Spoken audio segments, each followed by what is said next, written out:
Hanya Allah yang tahu macam mana perasaan aku sakit. Sakitnya perasaan aku ni.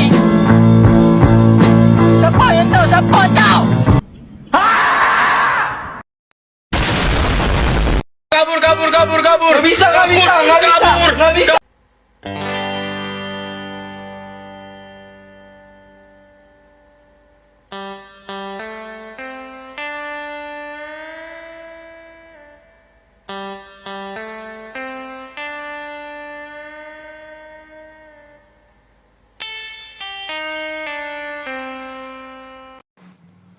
Assalamualaikum warahmatullahi wabarakatuh. Ya, kali ini kita masuk lagi ke dalam podcast kita yang kita akan menceritakan Datuk Hitam dan Kampung Seberang. Kampung Seberang ini terletak di pinggir laut yang berairnya bening. Pasirnya putih terhampar di sepanjang pantai. Dan pohon-pohon nyiur itu melambai-lambai ditiup angin. Sampan-sampan atau perahu-perahu nelayan bersandar sebelum dan sesudah menangkap ikan di laut.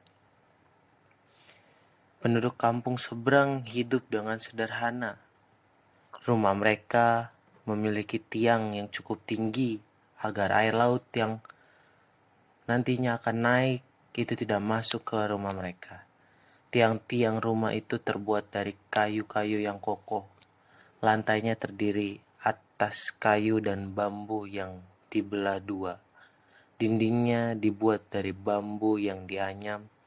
Dari sela-sela anyaman bambu itu angin kerap masuk sehingga rumah terasa sangat sejuk. Sementara itu, atap rumahnya terbuat dari daun rumbia yang disusun dan diikat dengan rotan yang mereka cari di hutan. Penduduk kampung seberang bekerja sebagai nelayan. Ya, karena yang kita tahu, kampung seberang itu terletak di pinggir laut. Perempuan-perempuan kampung seberang terbiasa mencari ikan dan udang di sela-sela karang di tepi pantai. Mereka menggunakan bubu. Mereka juga sering memunguti kerang-kerang yang menempel pada karang. Sementara itu, laki-laki kampung seberang pergi melaut menggunakan sampan layar kecil. Mereka membawa pancing dan jaring sebagai alat untuk menangkap ikan. Mereka pergi pada sore hari dan kembali pada pagi hari.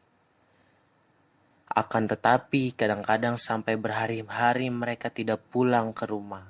Hal itu mereka lakukan supaya mendapat tangkapan ikan yang lebih banyak. Walaupun sangat sederhana dan bersahaja, penduduk kampung seberang hidup aman dan sejahtera. Hal itu berkat kepemimpinan Datuk Hitam, penghulu kampung seberang. Datuk Hitam adalah orang yang gagah. Badannya tinggi, tegap, rambutnya ikal. Hidupnya mancung, sorot matanya tajam, berwibawa, tetapi juga membawa keteduhan bagi orang yang memandangnya. Datuk Hitam mempunyai seorang istri dan 2 anak. Anak sulungnya atau anak pertamanya ialah perempuan berusia 6 tahun. Dan anak bungsunya seorang laki-laki atau anak paling terakhir seorang laki-laki. Baru berusia 1 tahun. Anak yang bernama Intan Kemilau berwajah sangat cantik. Anak laki-lakinya berwajah tampan. Pipinya kemerahan sehingga membuat orang menjadi gemas. Suami istri itu memberi namanya Awang Perkasa. Sejak kecil Datuk Hitam dan istrinya mengajari kedua anak mereka untuk menjadi orang yang baik, sopan dan suka membantu orang lain. Kalau kita baik kepada orang lain, mereka pun akan berlaku baik kepada kita. Kalau kita menghormati orang lain, mereka pun akan menghormati kita. Walaupun Ananda atau Anda anak seorang perempuan, seorang Datu Ananda tidak boleh sombong. Itu yang disampaikan Datu Hitam kepada kedua anaknya yang mendengarkan dengan tekun. Ketika itu mereka sedang duduk di pelantar atau di selasar depan rumah mereka yang menghadap ke pantai langsung. Betul Ananda, dimanapun Ananda berada, selalulah bersedia membantu orang lain. Jangan membuat orang lain menjadi susah atau menderita. Tambah ibunya Intan Kemilau dan Awang Perkasa dengan penuh kasih sayang. Datu Hitam dan istrinya tidak hanya mengajari anak-anak mereka dengan kata-kata belaka.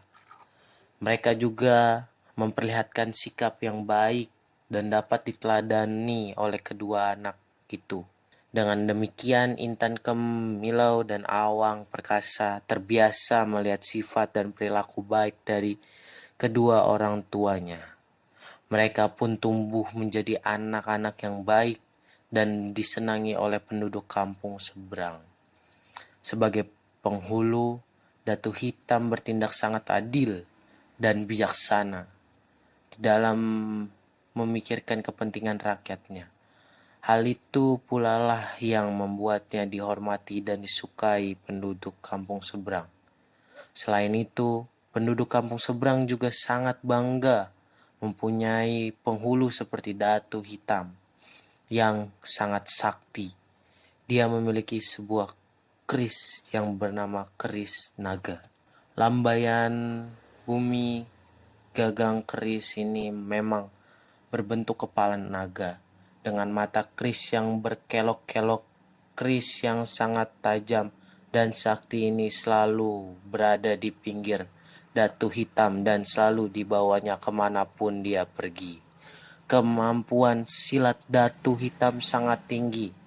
Hal itu membuat dia tidak hanya dikenal di kampung seberang, tetapi juga sampai ke negeri orang lain. Kemampuan Datu Hitam ini telah didengar pula oleh raja. Oleh karena itu, raja sering memintanya untuk membantu pasukan raja menumpas bajak laut yang banyak terdapat di Laut Cina Selatan.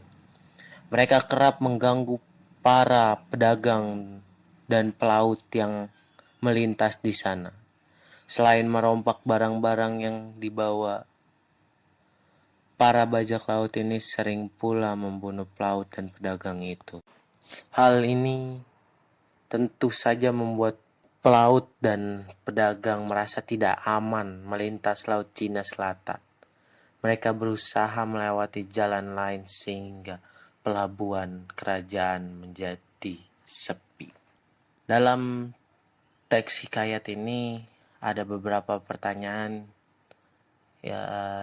yang akan disampaikan oleh teman saya langsung.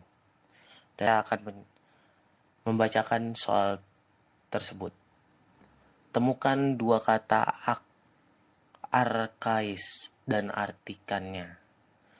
Dan kedua, 3 kalimat temporal yang ada di dalam hikayat tersebut. 3, 1 kalimat yang menggunakan majas.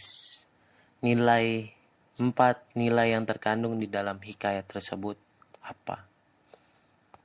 Kita lanjut ke teman saya. Oke, terima kasih Abang Samga dan telah memberikan saya waktu untuk berbicara. Nah, saya akan menjawab pertanyaan-pertanyaan yang dikasih oleh Bu Linda. Yang pertama itu soalnya temukan dua kata arkais dan artikan. Pertama itu sulungnya, yang artinya pertamanya. Yang kedua sampan-sampan, artinya perahu-perahu. Soal nomor 2, 3 kalimat temporal yang ada di dalam hikayat tersebut. Yang pertama, sementara itu, atap rumahnya terbuat dari hutan rumbia yang disusun dan diikat dengan rotan yang mereka cari di hutan. Yang nomor 2, sementara itu, laki-laki di kampung seberang pergi melaut menggunakan sampan layar kecil. Nah, yang ketiga itu 3 kalimat kan, yang ketiganya itu nggak ada. Dan Karena sudah cari tidak ada. Soal nomor 3, satu kalimat yang menggunakan majas. Yang pertama itu pohon nyiur melambai ditiup angin. Itu majas hiperbola.